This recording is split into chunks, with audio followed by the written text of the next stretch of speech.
This is That So Second Millennium, where we explore issues at the interface between science, philosophy, and Catholic theology. I'm your host, Paul Giesting, and your co-host is Bill Schmidt.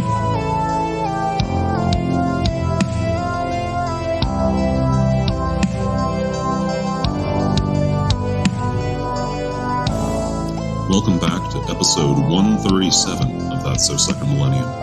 In this episode, Bill and I stopped to have a conversation about Francis Bacon and his role in intellectual history. So Bacon was actually a jurist by trade, but also a philosopher and, as it were, a proto-scientist. Wrote his influential works in the early 17th century. And while he's a deeply controversial figure who is obviously ridiculously wrong about a lot of things, he was also clearly influential and, in fact, prophetic in a number of ways. So while he, for example, radically underestimated how important mathematics would be in science to come, he certainly looked forward to a world in which science had made our lives a lot materially easier with great clarity and an unabashed, yes, we will domesticate nature and have it do our bidding in a way that would not be politically correct today. But he says that with clarity, and there's so much that seems to just explode of modernity out of Francis Bacon's work, The New Organon. So we discussed Bacon's place in intellectual history, his incredibly polemical critique of Aristotelian logic and reasoning, which again hasn't necessarily worn well, and yet has been also clearly seems influential in that. Yeah, in the training of what we now call scientists. We talk about how that term has been inverted with philosophers since Bacon's day. But in the training of modern scientists, there is not, formal logic is not considered a requirement in any way. It's not something that you can expect that a modern natural scientist, especially a geologist or a biologist, or chemist, to have necessarily had. And to what degree we owe that to Bacon is a very interesting question. So without further ado, this is Bill and I's conversation on Francis Bacon. I want to hear also about the background of how Bacon came to mind. Or what? Yeah, but however you want to introduce the topic is fine.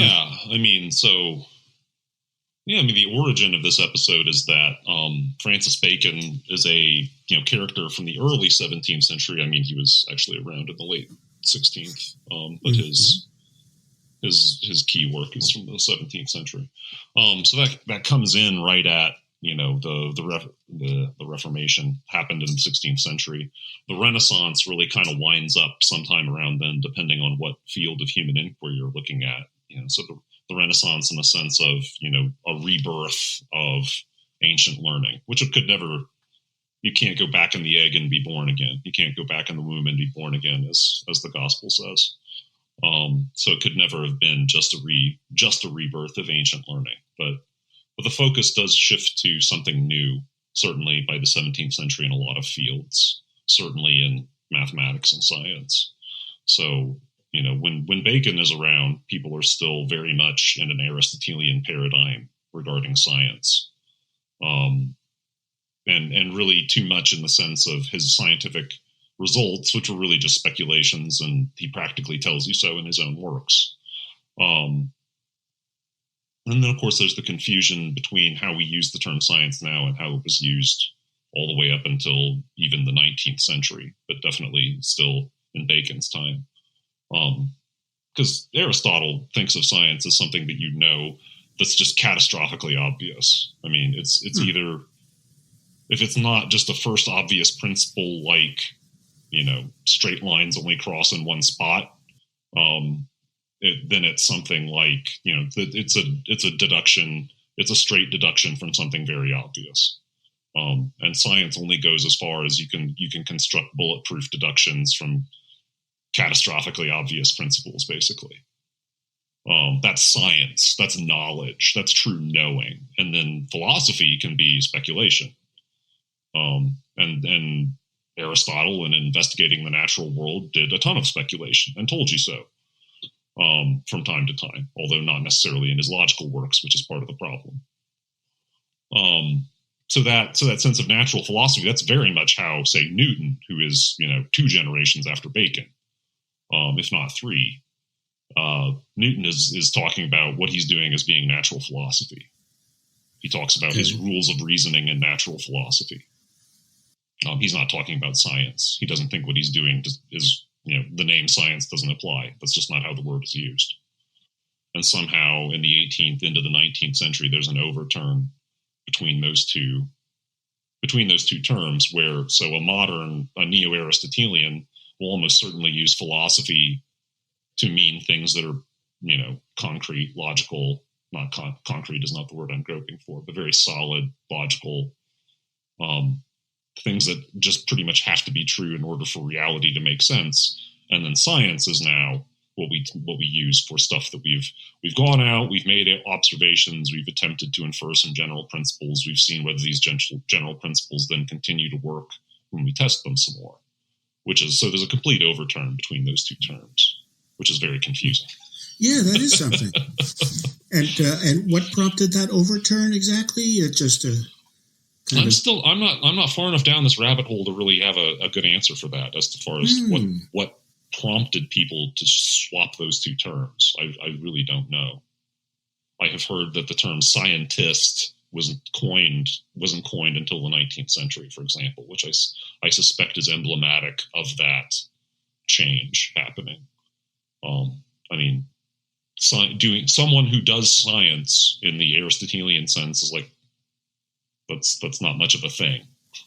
There's only so much blitheringly obvious stuff to talk about. And then, the interesting thing would be to go beyond that and then become a natural historian, a collector of information about the natural world, or a natural philosopher, someone who reasons about it. Right. Whereas now we kind of can draw a distinction between natural history and natural science, and then there's natural philosophy, which somehow has to sit above and beyond and sort of envelop the entire world of possible natural science in some sense. And I like that combination of words, natural philosophy. I guess today's academic discipline of philosophy has very little to do with what was understood to be natural philosophy. In a lot of places, I'm certain that's true. Because it's kind of all over the place, right? That's the thing about the modern world is you can find, there's just so many different subpopulations and subdisciplines. There are people who do philosophy of science, and that by itself can mean an awful lot of things. Yeah. Is what we're discovering or creating through the scientific method, does it hold water, or is it just a human construct? Right. Right. Yeah. But the bottom line is, it sounds like Bacon had something pretty significant to do with all of these things that were kind of in flux starting in the 1600s and led to the flip of terms, etc. There's in the 16th century, so the Reformation had to attack scholastic theology, right? It had to attack Catholic theology, and therefore, which was thoroughly Aristotelianized, had been, the truths of the Christian faith had been thoroughly reinterpreted in terms of Aristotelian methodology, Aristotelian terms and structure, the whole 9 yards. And the Reformation has to attack that. But at the same time, there's not the same impulse to attack Aristotelian natural philosophy, at least not yet. So the 16th century, let's say Cambridge and Oxford or Paris or, Bologna, I assume, you'd still be learning Aristotelian philosophy. So Galileo was brought up in that tradition. Galileo, who's a contemporary of Bacon, a little bit younger contemporary of Bacon, I think, but very much the same time period. The early 17th century is when he's doing his major work, just like Bacon. And Bacon, of course, is educated in this paradigm, and so that Aristotelian science, which is kind of encapsulated in the six works of Aristotle that are called the Organon, or the instrument. So that's those are Aristotle's works on logic, and the Muslims had commented on them, had thought about them extensively during that, golden age of Islamic intellectualism around the turn of the first millennium. then that had passed over into Europe and then finally back into Western Europe, and the Scholastics and the, starting in the 12th and really getting underway in the 13th century with, Aquinas and Scotus and all of those, Bonaventure and all those famous figures of that movement. They had commented on extensively. That was their structure. That was their, that was the core of philosophy in important senses, was the logic of Aristotle, these works of what are called the Organon, the prior and posterior analytics, the topics, the categories. There's 6 works in all that form that corpus. And so that emphasizes the syllogistic type of reasoning, which Bacon attacks, it took some moxie, to attack the syllogism. I mean, Bacon's kind of incredible, even with the relatively modest sense of his context that I have, which I haven't been educated in this tradition. It's part of what I'm at Wyoming Catholic College. And the exciting things about being here is that I get to talk to people who know very much deeper into the Aristotelian well than I am. But that, to attack that at that time in the oddly enough, ironically, categorical way that, since the categories is one of the works that we're talking about. But Bacon just says the syllogism is useless. He says that syllogistic reasoning is useless. I mean, and that, and it cuts at the structure of syllogistic reasoning because you need a major premise and a minor premise, the major premise being some rule that's, true transcendentally across whatever situations you want to consider. And then you pick out a minor premise that says, and in this particular situation, those conditions are fulfilled and therefore the consequence happens. Right. And so Bacon says this is useless. To a large extent, he says this is useless because we don't have any valid major premises. That's crap. Wow. We can't believe any of these major premises. We're just making stuff up. We're trying to infer them, but we should just focus basically on that inductive process. And so he titles his work, The New Organon, which is wow. You think and well past Bacon's day. And there are modern philosophers who would still say that secular, have nothing, no affiliation with the scholastic goals and ideals of the Catholic Middle Ages, but are still like Aristotle, like Aristotelian logic is still perfectly valid. There are ways in which it's like Euclid's Elements. We're not really going to go past it. We'll comment on it, and we'll maybe we'll plug some holes here or there and make it a little clearer for a modern audience, but it's there. Seems to be and that, Kant of all people, as modern as a modern philosopher gets, right? Was, that's as far as pure logic goes, this is it. And that's, a century and a half after Bacon, and people into the 19th, into the 20th century still, the Organon is, it's bulletproof. It's absolutely true so far as it goes. But Bacon is just like, I'm going to write a new Organon because we need something completely different if we want to make progress in natural philosophy, which is what it's called at that point, natural philosophy, learning about the world. Which is, and he was catastrophically wrong in some ways, because of course you still need deductive reasoning. Yeah. And yet this is extremely influential because, once you've inverted natural philosophy and natural science to their current definitions, and then you start training yourself up as a scientist, I certainly didn't learn the Organon. And and for 20 odd years, I've wished I had, because I've been curious, I learned a little bit of formal logic and geometry in high school, in a public high school in rural Indiana. A little bit of, what I remember of it is the whole, so you have a conditional statement, if P, then Q. That's your major premise of your syllogism. Right. And you can invert it. You can form the converse, the inverse, and the contrapositive. Right. I remember that. Yes. Right. And I don't know what Aristotle's terms for those are, because I still haven't, even though I told myself I was going to read through the materials for that class last semester, but last semester was pretty pretty intense. Fair enough.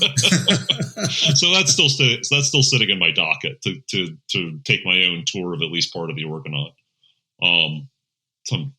It's not that horrible it's not that lofty a goal to aspire to read at all. It's been done many times.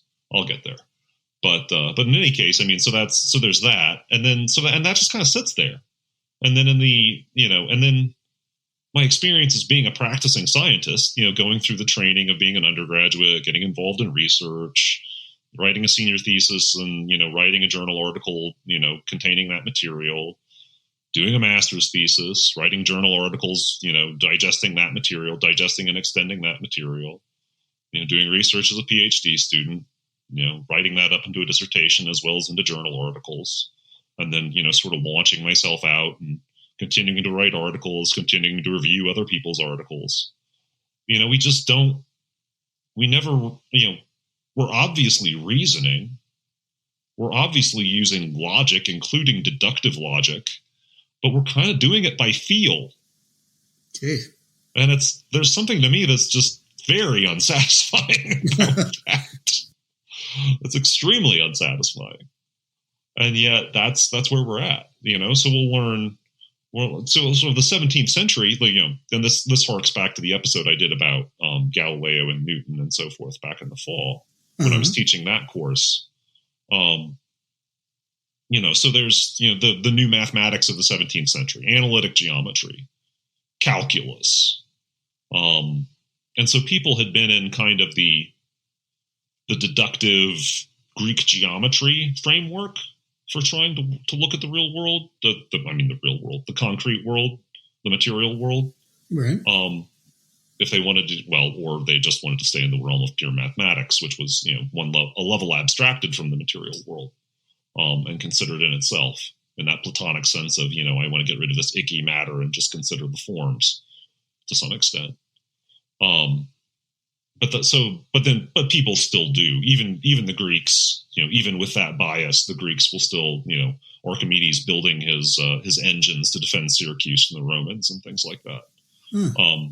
People did do some engineering, and they used mathematical, deductive geometric principles. And Newton is still trying to use these deductive, this geometric system, this basically Euclidean system, basically Greek geometric system, more broadly speaking, to understand mechanics, to understand how the planets move, to understand how objects roll down inclined planes or just fall in Galileo's case. But by the time Newton is doing it, Newton is kind of doing it as a he's actually found this out by another method, what we now call calculus, a precursor to what we now call calculus. But calculus is so shady. I have gone so far out on a limb. I need to go back and use Greek geometric principles to deduce this and, convince myself that it actually holds water. And even more importantly, convince you, dear reader, because this is what you expect to see. This is what you would consider to be a real proof. Right. But by the time Newton's, released this on the world, in the 18th century, people just start going, they've got a new toy, especially people like, Euler is the foremost name of 18th century mathematics. And he will just go off, and he will just take this formalism and trust it and just see where it goes. And it took until the 19th century to really start coming back and trying to put a different flavor of logical foundation underneath it. And we still haven't, and that's that new logical foundation. Yeah, the extent to which that's crossed over into an ordinary natural scientist's education is very scattershot at best. Okay. Mm-hmm. And that's, and to some degree that has to go back to Bacon. It's just too hard to look at Bacon's work, and he was definitely read and he was admired. The Royal Society, that Newton was in, right. and down to the present, but was definitely of a great importance in the late 17th, 18th, and 19th centuries in terms of, a collection of scientists talking to each other, pushing their disciplines forward. That was, the founders of that, and later members as well, explicitly look back to Bacon as this guy is inspiring. We're following this guy's lead. That's what we're reaching for. That's something. So he was really the disruptor of his age. He really was. Yeah, disruptive indeed. That describes Bacon really well. Well, and I'm fascinated by that whole evolution between deduction and induction, because, as you're saying, they both properly go together in a lot of ways. And I guess I would tend to believe and to be inspired by someone who had somehow masterfully achieved a nice balance between the two. But it sounds like Bacon was such a disruptor that he was really just throwing deduction onto the garbage pile of history. And it was a kind of modernist moment, or proto-modernist moment. Oh, it was. Yeah. It's like I'm reading this and I'm thinking the image that comes to my mind is that this is like Mork's egg from Mork and Mindy, just landing on this planet, crammed full of modernism, and it just lands on this planet and cracks and just spews modernism all over the place. I love it. It's just, I'm reading this, it's like a capsule. Like, wow, it's all here, isn't it? You know what else is in there? What's Bacon's motivation for doing this? I was going to ask, yeah. He tells you what his motivation for doing this is. It's to tame nature and make it do our business. That's what it's for. Uh-huh. It is right there in black and white. And it is just, I'm just sitting here, like that guy in the Memorex ad, oh my gosh, here it is. It's right all here. All of it's here. I didn't know this is too neat and tidy. This is like somebody's planted this. Yeah. Does this really all go back to this guy in 1619 or whatever the heck it is when he was writing this? I think, it appeared in 1620, but it takes time to write things. Oh yeah. So, this guy in the 16 teens is sitting here having these thoughts that are like hundreds of years ahead of his time, it seems like. Is he really just, is he able to invoke this? I hesitate to call it a demon. That's a little unfair, but really though, it is wow. And and of course my next question is, where did this come from? Nobody has completely new ideas. Right. One would think, yeah. But it's a new way of thinking rather than simply new ideas as concrete entities to fit into a syllogism or anything. He's doing something new. Yeah. Yeah. And it sounds like the kind of thinking that folks like Luther would have done in the realm of religion. Luther and the other reformers, had to pick things up and turn them around and put them in a new context for sure. Yeah. Yeah. Well, so it led to ultimately a real growth toward induction. And did that solve everybody's problem in science? And where has it led us? Are scientists today necessarily just believers in induction? Well, that's the intriguing thing. Because, so Hume comes in the century after that. So Hume is another figure who's, a century and a half after Bacon. And, Hume of the great, we have no idea whether the sun is going to rise tomorrow. What allows us to conclude that? Okay. Yeah. That throws induction out the window, doesn't it? But that's, it's so bizarre how these things can go. The different directions that philosophy and what we now call science, the very different paths that they take, and the fact that they seem to have a firewall set up in between them sometime between Bacon's time and the 19th century, to where people can be speculating all of these bizarre things like idealism, right? Hume's radical skepticism about induction, all of that type of stuff is going on over here in this watertight compartment.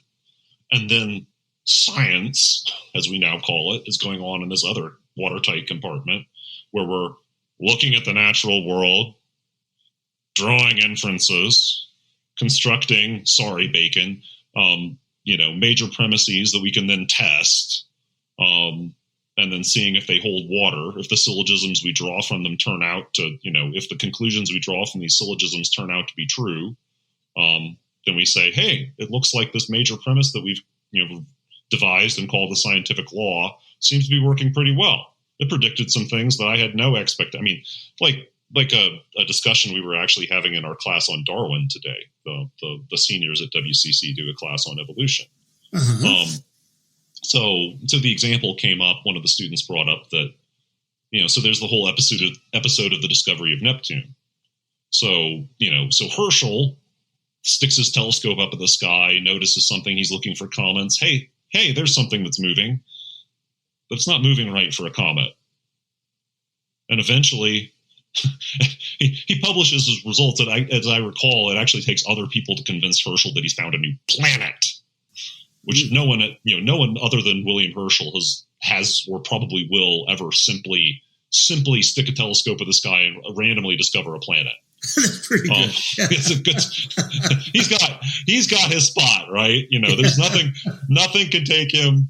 I think of this is for those of you who are sports fans in the audience. See if you draw this parallel. So there is a pitcher, a fairly nondescript pitcher, really, but he's a major league pitcher, which already is something important. So for the St. Louis Cardinals in 2006, so they make it to the World Series. It's a dogfight to get out of the National League Championship Series and win the pennant. The pitching staff is exhausted. We've used our good pitchers. We've got to face the Tigers, who are supposed to win the World Series in 3 because they're so much better than we are. And all we can do is throw Anthony Reyes up there because he's our best starting pitcher left. He goes out there and he gives up 2 runs in like 8 innings or 8 1/3 or something like that. And and our bats explode and we score 7 runs for him. And what did he do with the rest of his career? Nothing. But he is Anthony Reyes, World Series winning pitcher. Thank you very much until the day he dies. Right. Good for him. Likewise, William Herschel, the man who discovered a planet. Thank you very much. Book it. Can't take that away from it. Kind of a one-hit wonder. Yeah, it's the only time that was going to be done. So in the decades after Herschel discovers this planet, people start charting its orbit, and people's telescopes are getting better and better and better. And they are able in the early 19th century to say, Uranus is not exactly moving the way we expect it to because of Newton's laws.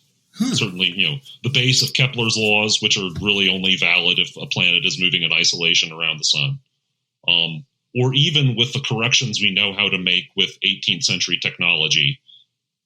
Man, people doing those calculations. But, it's not quite moving exactly how we expect it to. And then somebody comes up with the right idea. Well, what if something about its mass is even further out in the solar system? And it turns out that would potentially explain it. So, and then finally, in the 1840s, somebody finally stuck a couple of telescopes in the sky and found Neptune. But that was only after the mathematicians had discovered it, right? So if we discover another planet, if we discover another Earth or Neptune-sized planet out there somewhere, it's going to have been because there was a great disturbance in the force, and something needed explaining. We're not going to just randomly discover it. Almost certainly. If that was going to happen, we'd have done it already. So that's an anomaly that. Yeah, and that's deductive reasoning in a sense. Like, this prediction wasn't fulfilled, and yet, if I extended it a little bit further, I made a prediction, and then, this consequence turns out to actually be the case. So this principle turns out to be more powerful than I thought. or as powerful as I thought. And it makes this very, crazy prediction. I mean, there's another planet out there. I mean, I'm already tripping out about the fact that there's one beyond the ones the ancients knew about. And now you're telling me there's a second additional one. And of course, once people start doing that, then they're off to the races, and they're looking for a third one. They eventually discover Pluto, which isn't nearly big enough to actually fit the bill. So that was, in a way, Pluto was an accident, but it was a different kind of accident. Well, you're making me perform one of those segue kinds of jumps in my head via several different hyperlinks. You mentioned a moment ago about evolution. You were talking with your students about evolution, and that reminded me that a couple of days ago I was having a conversation with somebody about how the behavior of COVID, and especially the behavior of Omicron, was a very interesting present-day example of evolution based on the idea that viruses evolve in order to keep their host alive, but still to kind of drain off their life force or whatever. And so that's evolution in front of our very eyes. And on the COVID in the political and social realm has been a kind of potential feast of induction before our very eyes, because it's been constantly changing. We haven't known what to do about it. We've had to learn based on changing experiences. And would you agree that looking back on it now, well, please God, we can look back on it more than look ahead to more of it. But it seems as though we haven't really emerged very handy at all of that induction that had to go on. In fact, it seemed as though a lot of our inclinations were toward deduction. We wanted science to yield immovable, certain, immediately confirmed facts that could inform policy decisions made by leaders and our leaders. Am I right? And so wasn't that a real fault in how to use induction and deduction? Yeah. Oh yeah. That's the cursed thing about this whole business, is that it rubs human nature the wrong way. Yeah. Oh my gosh, we hate it. We hate it so much. We want that Aristotelian science, man. Right. We want that clear and obvious, irrefutable, blitheringly straightforward first principle, and just like the most absolute, most obvious deductions from it. Right. And we want it to be set in stone and immovable and obviously the right thing to do. And you can't possibly do that in this situation. Right. You can't possibly. Or in most situations, perhaps. Yeah, I don't know. Yeah. And so, of course, people jump to, on one side of a debate, and of course, this immediately got sucked into our, left versus right, existing political chasm. And immediately people started lining up and then looking at where their fellow tribal members were lining up and started going over to that side of the debate. But that we aren't going to know this new virus. We don't know how it's transmitted. We don't know the details. We have a broad idea. It's a respiratory virus. People can probably transmit it by sneezing into the air or vice versa, or coughing into the air and so on, or maybe just by breathing. So it's not like we know nothing, but we don't know the details. Right. There's an incredible amount of detail that we would want to know in order to make an actual decent prediction. But man, we just want that.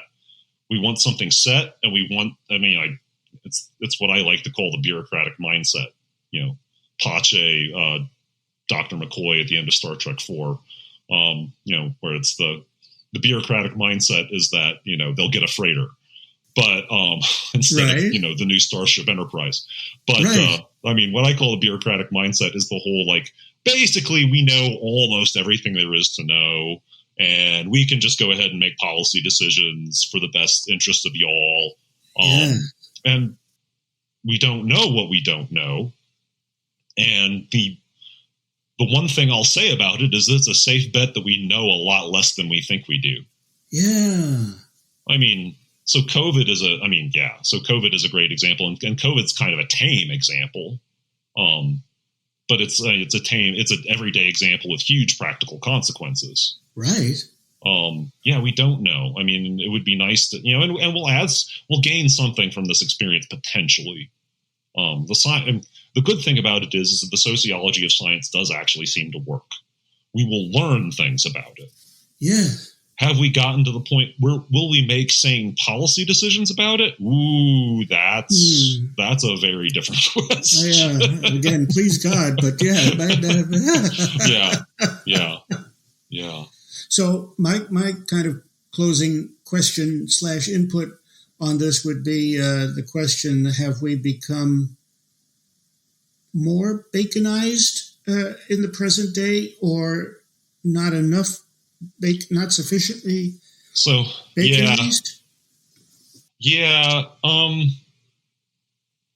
That's a hard question to answer in terms of like making an overall assessment of it. Bacon seems to have had, well, he had more than one blind spot, but something that pretty much everyone, I think, agrees Bacon had a huge blind spot for was that he didn't value mathematics nearly enough. And you look at his perspective. So people had started to do statistics and probability, reasoning about that type of thing because people like to gamble, basically. Yeah. So, there's a character in the history of mathematics from Italy in the 16th century named Cardano, who, among many other things, had an early work on probability theory, but that didn't really start to come into its own until after Bacon's time. And to do Bacon's inductive work, Bacon thought he could do this by just putting together tables. He could just list observations off and then sort of read them against each other and do this sort of non-mathematical sense. You can't do that. I mean, you need some sort of statistical ability to reason statistically. And Bacon had no sense of that. His crystal ball did not show him that in any way, shape, or form. For all that he seems to be incredibly prescient in some ways about what knowing more about the natural world could do for us, about disease, about raising food, things like that. It's a classic case of gathering data simply not being enough. You have to analyze data, and you need some structures within which to analyze it. Yeah. And of course, in the modern world, it is once you've had that insight, well, I need things that I can count in order to do statistics on them, in order to make management decisions. Well, then you start only paying attention to the things that you can count, which not everything is very easy to count. Amen. So in that sense, maybe in a sense we've drifted away from,